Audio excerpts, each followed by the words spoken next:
thinking you were going to come. You're right. Let me see. I was so wrapped up with the applause, I almost stayed there. Nice feeling. Yes, it is. I still believe in Father Christmas too. So do I. I don't want to know anything else. No, That's I all. still believe in him. Beautiful song, and it's from the album Access All Areas, which It will be. The album's in not spring. released yet. Yeah. And you named the concert tour Access All Areas. Now, what does that mean? Well, I mean, I did it because it gave me a chance to record various types of pop rock music. I mean, I'm thinking immediately, there's a song I haven't sung on this tour yet, but it's called Only Angel, and it's really a sort of country blues song. And then there's songs which are just out-and-out love songs like that one, I Still Believe in You. There's a song written for me by Nick Kershaw, so you know that that's going to be high-class pop rock. Yeah. And the idea was that as a singer, it's often we're trapped in grooves, you know, and although that can be nice for a while, it's nice to be able to just do whatever you fancy. So I've tried to do as many different types of pop rock music on the album, hence Access, you know, all the areas. Oh, of course, because it's a double thing. If you're in a concert and you want to get backstage, if you're involved in it, you have an Access All Areas pass as well. I thought of the title for my album nearly 4 years ago because of that, because of the passes that we always see. I did discover that Bon Jovi have a video out called Access All Areas, but no album that goes with it, strangely enough. So it is definitely a very theatrical term, the Access All Areas, backstage passes, etc. So that was also part of it. But my main idea was that it would then permit me to go into all these different areas musically. Now, you start each concert with Move It, which was a hit for you back in '58. Yeah. But any similarity there to the sort of show you put on now? It's just... Oh, yeah. I mean, things have changed so drastically. We have high technology now, which actually permits us to present our fantasies on stage. I mean, you can this year, for instance, they made me appear levitating in space, all done with gauzes and projection, and then by lighting me up at the back, you suddenly appear, you can disappear. I mean, these are all dreams that we only had in those early days, and now, with the technology at our fingertips, we can actually make it happen. So it's a wonderful world to be in when it comes down to presenting your art form, because, you know, you've only got to have an idea, and there are technicians that can make it happen. How many trucks and vans and things, though, to go on the road? I think we had 7 trucks this year, because the stage was very big. We think we've probably winged how to do arena concerts. I guess a lot of the audience will have seen arena concerts now, and quite often what we try to do, and I've been as guilty of this in the past as everybody else, you take your normal sort of stage show and stick it in the arena. And there are 12,000 people, but the show is still only aimed at 2,000 people from a theatre. So this year we decided we'd make the stage really wide, and in fact it was 90 feet wide, so that when people come in, there's a vast stage to look at. It then means, of course, that the artist has to fill that stage. So I ran. I mean, I used to weigh 13 stone. I kind of ran everywhere and danced around all over the place. But it seems to me the right thing to do. The public pay a lot of money to come and see a show, and therefore when they come in, they ought to at least have something that is an onslaught, certainly on their eyes. Do you get very much involved with the staging of it, with the lights and how you want to see it? Yes, I do. I mean, it seems to me ridiculous because when you make the record, for instance, when I did Devil Woman, for instance, I was immediately at the recording session thinking of how I'd like to perform it, you know. And then you just speak to your technical advisors and say, look, I want to do this song. I want to have split lighting, you know, so that one half of me is... They go, okay, we'll do it this way, that way, and they come up with all the... They take it further, actually. Most of the time, if you share your ideas with your technical friends, they actually improve on your idea. And, of course, if it goes down really well, you get all the credit. I must try that one. Yes. You've done 40-odd venues. Do you get to places... 40-odd concerts. 40-odd concerts? Yes. But in different venues around the yeah. country. Oh, yes. Are there places you get to stages you get to, you think, yeah, this is one of my favourite. This stage, I feel... A number of them, actually. Birmingham, the NEC, when I first went there, I thought, I'm not going to like this, because it's one of the first really big venues I'd ever played in. I've always preferred to play in a 2,000, maybe 4,000-seater maximum, because there was still an intimacy. You could still look and smile at the back row, and you could almost see them smiling back. When I got to the arena, I looked, I thought, and if I can see them, and they're almost in the dark, they obviously can see me. So the new arena, the people who build the new arenas have done, I think, really a good job for us rockers. A nice surprise for people in Birmingham this year, because of course your old mucker, Frank Marvin, I was going to say, but of course you know. Tell him. You tell him, Frank. Well, Frank's living in Australia. Hank Marvin joined you. They did. He was here to promote his album, which is in the charts. Isn't that great? I think it's wonderful that after all these years, Hank's made a number of solo albums, but I think I'm right in saying this is his first chart entry on his own without the Shadows. But he came over here to promote the album, and he said, I'll come up, if I've got a day off, I'll come up and see you. And he and Brian Bennett came together. Right. And I hate asking them, you know, but of course I was longing to, and I did. I said, look, you don't have to do it, but I'm doing some of the good old oldies, so if you want to come in and do it, we've got no time to rehearse. It's just backstage, run through it once, which we did, and they came on, and of course, the audience liked that. Oh, I mean, wow, you're kidding? You don't think of me without thinking of the Shadows, really, and I guess they don't think of the Shadows without thinking of me. We kind of go together, although we haven't actually worked together properly for yonks. We get together every 5 years now. But it was great fun, and the audience just lapped it up. When I introduced Hank and Brian, the whole house just collapsed. It was fabulous. Not like when I said Frank, of course. Frank. I never think of They quite like Frank as without well. thinking of Frank Marvin. Yes. You've had a very, very busy year. You've always got a busy year. You're always working. But since you were here last Christmas, you've been out to Uganda with the Tear Fund. Yes. Tell me a bit about that, what it was like. Well, every now and then, Tear Fund, which is the Evangelical Alliance Relief Fund, they invite me to you know, make a movie for them to show the problems in various parts of the world. And next year, Tear Fund is going to be 25 years old, and they asked me if I would do a sort of commemoration visit to Uganda, and they would film it. It was very traumatic. I mean, I've never been to Uganda before. It's a beautiful country. You fly and you think, well, what kind of problems can they have here? There are bananas hanging off every tree, the pineapples by the thousand, but the place is riddled with AIDS. And even the bananas and pineapples are not enough. They're a very, very poor country. Bananas don't have enough food value for people to actually live off. They eat a thing called matoke, which looks like a banana, but in fact cooks up like a potato, but doesn't have enough goodness. So you still have pot-bellied kids. But sickness is the main thing, and I don't know about you, I've not actually had a lot of contact with AIDS patients. I've met a couple of people with AIDS, but to suddenly go into a village, for instance, which had 80% of the people in the village. It wasn't a big village, maybe only about 300 or 400 people, but 80% of them had AIDS. And to be in physical close contact was quite a shock to my system. And I felt really traumatized. I mean, I've done these trips before and I ought to get used to it, but I can't. What are the medical facilities like over there? Basic?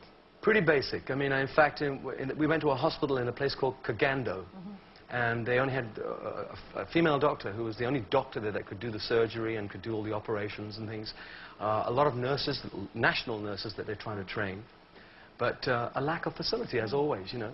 We've got actually a little bit of a clip of a film here. This is you over there in the postnatal unit. Let's have a look at this. This mother had a premature delivery. Oh, really? She was delivered at about 7 months.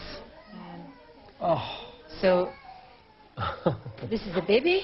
Wonderful. He weighs 1.5 kilos, which is just over 3 pounds. And how old is he now? He's 1 week old. 1 week. We don't use incubators here, partly because we don't have them, and also partly because we find this system more successful. Really? Of nursing the baby directly on the mother's skin. Well, he's absolutely fantastic. Yeah. And he's quite warm. Yes, he should be very warm. Yeah. And mother must be absolutely baking. Yes, you can see she's got a lot of blankets, and it's a hot day. Yeah. Tiny little thing. I know. It was quite a surprise when she unveiled. I thought, well, I wonder what she was going to do. You know, there's obviously a woman lying there, and obviously kind of naked. And to see that baby huddled. But you see, it's nature's way. She said, it's funny how she said, we don't use incubators because mainly we don't have them. I mean, that's the kind of way that most of these missionary doctors have to work. But to think that nature permits the baby, the warmth of the mother's body and the blankets on top was enough, and that baby undoubtedly was going to survive.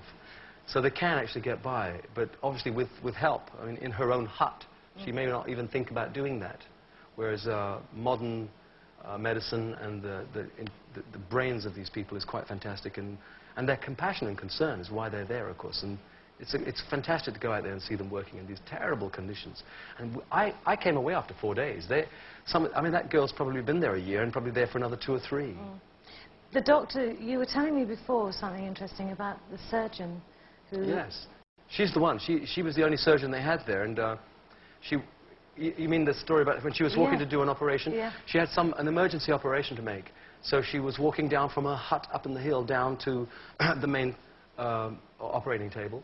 And as she came by it was nighttime, a puff adder bit her on the leg. And she felt it and knew what it was, but she thought, I must keep going. So she kept going and did the operation. But she had a book on snake bites. So while she's doing the operation, she's reading up, turning a page saying, what happens is symptoms, you'll feel very hot. And sure enough, she felt hot, so she mopped herself off and continued with the... Then she turned the page and it said, your leg will swell up. And then it said, you'll get thirsty, and sure enough, all these things happen. But then she forgot that because the operation was getting pretty intense. She completed the operation, and later on when she looked at the next page, it said, then you die. Yeah, but she didn't die. No. There she was, you know, and so I believe that God was looking after her in a very special manner. But it's just as well she didn't turn over the page. She'd probably have passed out. Exactly. We don't know we're born. We complain about waiting lists. No, I know. That's the thing, you know. In this country, really, we have a lot to be grateful for. I've given up feeling guilty. I tell my audience night after night, there's an ugly world outside, and there's lots of horrible things, and we're having a wonderful time. We're having a nice time now. We shouldn't feel guilty about what's happening out there. We should feel grateful, because if you're really grateful, then you want to do something in return. Yeah. And to be able to support people like that, to even be one of them, to actually have the talent. Maybe there's a doctor or a nurse watching that thinks, hey, I could probably share my qualifications with a needy part of the world. It's a great thing to do. And it's not done out of guilt. She's not, that doctor's not there because she's guilty. She's there because she's so grateful for what she has, and she wants to give something back. You spread yourself around an awful lot, helping and supporting.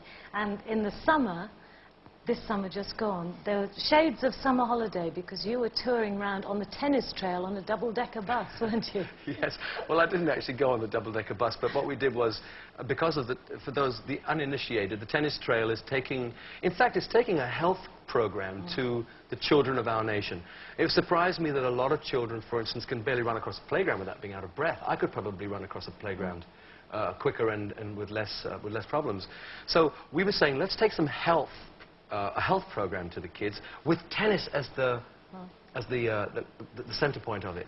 So that we were going into schools. We went to 60 schools around the country and saw about 7,000 young people, introduced them to tennis, left behind tennis equipment with the teachers, showed teachers how they could teach with fun certain exercises. Obviously exercises biased towards the tennis player, but nevertheless exercises that even someone who maybe would take up boxing or something could benefit from. And so that's what we're trying to do. If in fact the tennis trail happens to find a dozen or so young talented tennis players, then our charitable status permits us to pump money into them. And frank and plump. Did you hear that? Frank and plump, we can pump money into those individuals. Yeah. But that's a bonus. If we came out with a Wimbledon champion, that would really be bonus. Our main brief is to take tennis and a sport and hopefully health, therefore, to our young people. On a scale of sort of 1 to 10, just how happy would you be if you helped nurture a champion? I'd be hysterical. I mean, I go to Wimbledon regularly. Not that I've ever bought a ticket. It's who you know. I can't buy them. Now, honestly, I've tried to buy. I refuse to pay money to the touts. I think to myself, I can't bear paying all that money when you know it only costs £20 or whatever it is. So, but fortunately, I've made a lot of friends with tennis players. I keep looking at them saying, I'd love to go. And they say, oh, we've got a ticket. So I get there like that, really. That's how you do it. So if I found a champion and I was watching somebody that we actually had found, it would be a great kick for me. Well, you've got the 10th anniversary of your pro celebrity tennis tournament coming up this year, which you're holding up in Birmingham. Yes, on the indoor arena. Who's coming? Who's going to be here? And when is it? Frank Bruno's going to come and be with us. And, not Frank Marvin. Not Frank Marvin. Frank has done it before. Frank did the very first one we ever did. I hope he gets a video copy of this. Can't believe Frank did the very first one we ever did. This year, we've asked Frank Bruno. Somebody who was a fantastic success and probably one of the biggest successes we've had in it, not because of his tennis being brilliant, but because of him as a personality, was Roy Castle. So I asked Roy earlier this year, and he agreed to do it. So he's coming down to do it. And, oh, wait a minute, who else was it? Terry Logan coming out? No, Terry's not done it. No, Terry's done it once. I think he's vowed sort of not to do it again. Spared that. I think he thought he was quite fit.